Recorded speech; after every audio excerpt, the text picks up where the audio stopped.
What's up, YouTube family? Welcome back to the channel. This is Dad Who Does.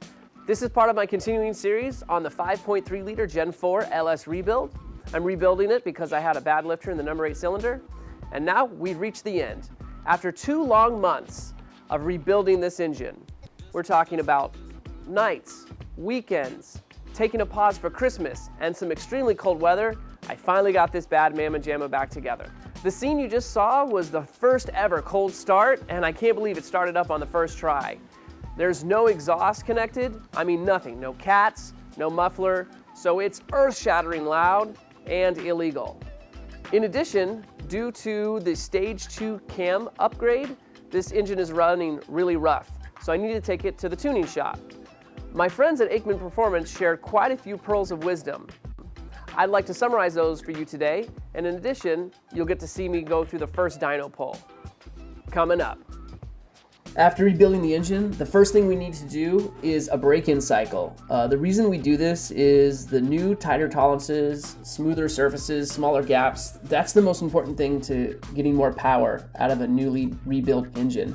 And so if it's not done through the break-in cycle correctly, you can lose a ton of power right off the bat. So the thing that leads to engine break-in is probably the engine oil is the most important thing.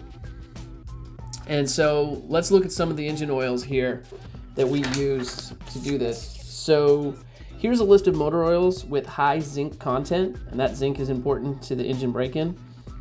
And we don't want to do any wide open throttles in the first 500 miles of rebuilding this engine. You'll notice that these engine oils are all like 15W50 or 20W50 with high zinc content.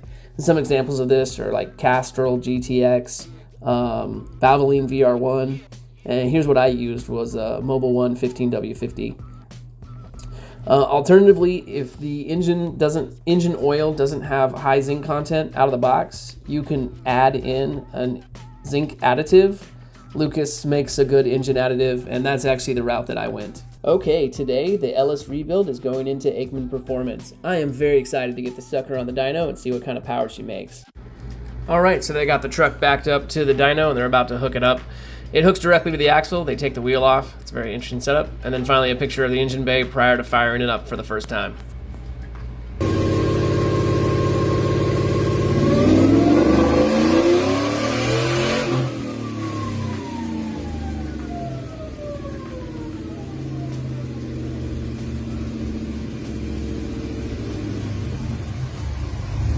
Nice, so the dyno results are in. 301.2 horsepower at 5150 RPM, crazy.